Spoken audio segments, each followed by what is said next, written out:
Hi everyone, welcome again. This video is dedicated to one of my student.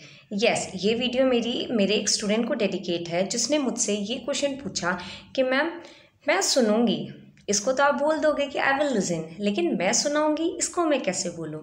Yes, सो इसके बाद एक idea मेरे mind में click हुआ कि जिस तरीके से सुनना और सुनाना अलग अलग चीज़ें हैं, उसी तरीके से इंग्लिश में इसके बोलने का तरीका भी चेंज हो जाता है। जैसे पढ़ो और पढ़कर सुनाओ, याद करो याद करके सुनाओ। तो आज की इस वीडियो में हम देखेंगे कि किस तरीके से हम कोई भी चीज़ सुनाना है उसको कैसे बोलते हैं। So without wasting time let's get started.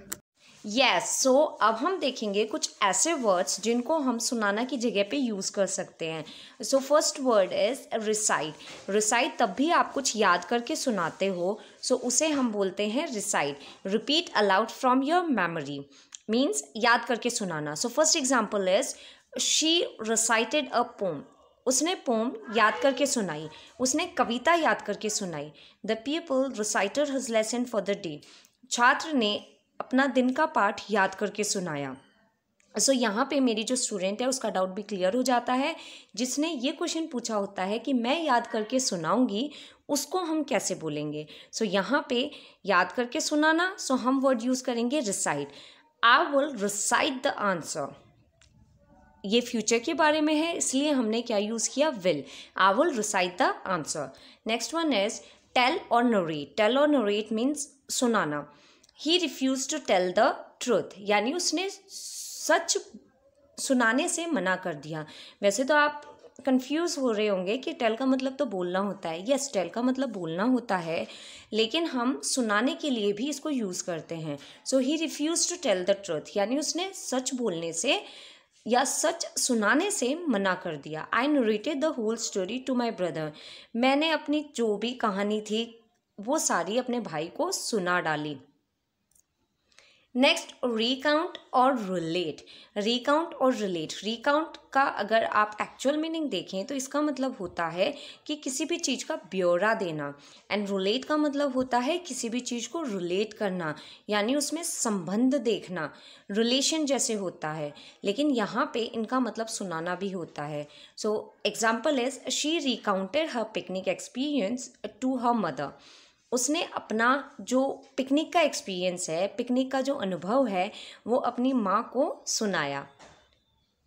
My grandfather related to me the story of clever fox means मेरे ग्रैंडफादर ने मुझे क्लेवर फॉक्स चालाक लोमड़ी की स्टोरी सुनाई, की कहानी सुनाई। सो यहाँ पे रिकाउंट एंड रिलेट का मीन्स क्या होता है, सुनाना। रिब्यूक और चाइड। अगर आपने इनका एक्चुअल मीनिंग देखा होगा, सो रिब्यूक और चाइड का मतलब क्या होता है, तब भी आप गुस्से में किसी को डांटते हो, डांटना, चिल्लाना। सो यहाँ पे हम सुना रहे हैं, सुनाने का मतलब क्या है कि तब आप गुस्से में, टीचर गुस्सा हो जाती है तो वो क्या करती है, स्टूडेंट को सुनाती है। पेरेंट्स गुस्सा हो जाते हैं, वो अपने बच्चों को सुनाते हैं। सो यहाँ पे रिब्यूक और चाइड का मतलब क्या है, उस फॉर्म में सुनाना। So first example is do not rebuke me, यानी मुझे सुनाओ मत, ये गुस्से का एक्सप्रेशन है। Next one is the teacher chided the student for not doing the homework, यानी टीचर ने बच्चों को होमवर्क ना करने के लिए सुनाया। नेक्स्ट इज पैरोरेट और डिलीवर। तब भी आप भाषण सुनाते हैं।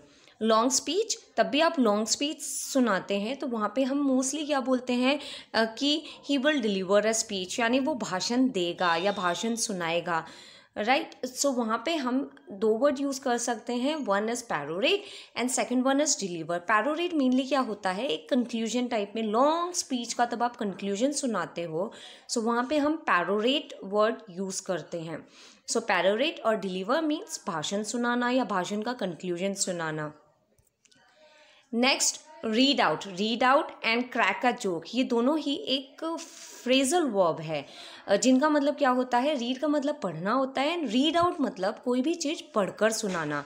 सो example is read out the answer and crack a joke. Crack a joke का मतलब क्या होता है, कोई चुटकुला सुनाना। जैसे मोस्टली हम बोल देते हैं टेल अ जोक, कि कोई चुटकुला सुनाओ, उसकी जगह आप ये भी बोल सकते हो crack a joke, please crack a joke, यानी एक चुटकुला सुनाओ। सो आई होप कि आपको ये वीडियो अच्छी लगी होगी एंड इन्फॉर्मेटिव भी लगी होगी. अगर आपको इन्फॉर्मेटिव लगी है so please like share and subscribe it. Thanks for watching. Bye bye.